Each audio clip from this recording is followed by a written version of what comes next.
गृह कार्य आरंभ करा जाओ। आजिर विशेष चर्चा विषय स्कूल छाड़ी देउथिबा छात्र छात्री माने। मान्यवर सदस्य डाबुगा आपणकर प्रश्न रखंतु। माननीय बाचस्पति महोदया आपणक माध्यम रे जानिବାକୁ चाहे आम राज्य रे एबे अनेक छात्र छात्री पाठ पढ़िबा छाड़ी काम को जाउछंती। एहा आम राज्य पई लज्जाजनक विषय। सरकार एति प्रति कोन पदक्षेप नेचंती मान्यवर मंत्री अनुग्रह करी कहिबे की। मान्यवर शिक्षा मंत्री यार उत्तर रखंतु। धन्यवाद बाचस्पति महोदय। माननीय सदस्य डाबुगा मध्ये अवगत नहांती। सरकार सचेतन अछंती। सरकार विभिन्न योजना आरंभ करिसंती। जेउ छात्र छात्री विद्यालय छाडिसंती सेमानंकु शिक्षार मुख्यधारा आनिबा पय आम सरकार आस स्कूल जिबा मादसिन हाथ खर्च सीएम पोषण मागणा पोशाक बंटन एवं पुस्तक बंटन एमिति अनेक गुडा योजना आरंभ करिसंती। मान्यवर विपक्ष सदस्य माननीय बाचस्पति महोदय आपणक मध्यरे मु जणाइबाकु चाहे आपणक योजना केवल कागज कलम रे अछि।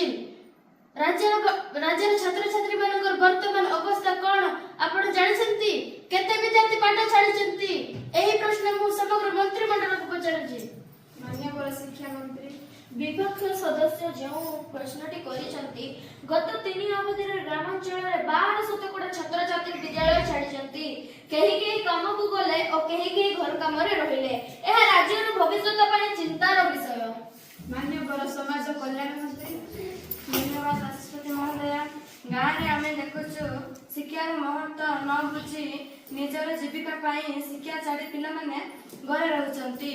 अनेकक पाखरे शिक्षार गुरुत्व सठिक भाव पहुंच पार नहीं। मान्यवर शिक्षा मंत्री मु एक प्रस्ताव रखिबाकु चाहिबी। पाखा पाखे 3टी नीतिगत पदक्षेप नेले पिला माने ड्रॉप आउट हेबे नहीं। प्रथम आसो स्कूल जिबा नाम रे एक अभियान प्रत्येक ग्राम शिक्षक आशाकर्मी और उत्साही युवक माने घरे घरे जाय छात्र छात्री मानक विद्यालय को आनिबे। द्वितीय स्कूल रे पुणी भर्ती हेले पिला मानक मासिक पाउना दिया जेबो। तृतीय ड्रॉप आउट छात्र छात्री मानक रिलर्निंग सेंटर रे किछि मास शिक्षा सहज भाव रे दिया जेबो। माननीय मुख्यमंत्री महोदय धन्यवाद बाचस्पति महोदय। एहा मात्र नीति नुहे एहा हम दायित्व।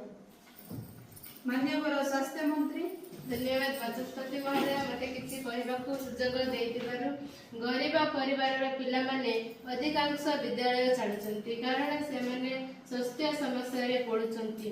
जदि आमे प्रति ग्राम स्कूल को प्रति मास मेडिकल चेकअप देबा आरंभ करि देबु एही संख्या कमी पारे।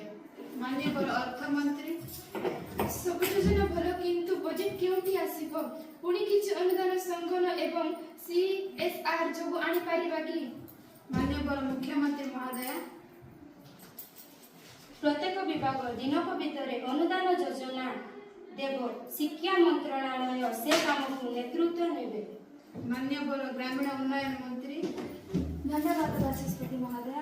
ग्राम रे जते बेले पिला माने काम जोगु पाठ छाड़ी जाती सेते बेले गांव पाखरे निज आयोजित शिक्षा सेवा हेबा जरूरी।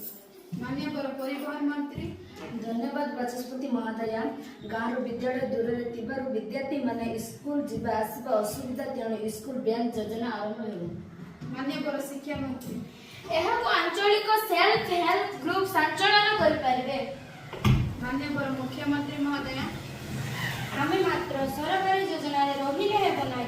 प्रत्येक शिक्षक शिक्षयित्री अभिभावक और सामाजिक संस्था यार अंश हेबा आवश्यक।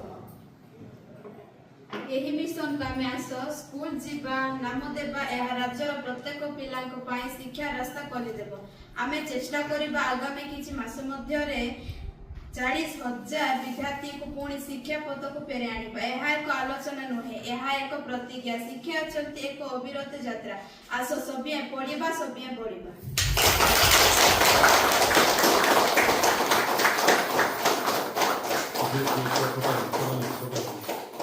राम राम।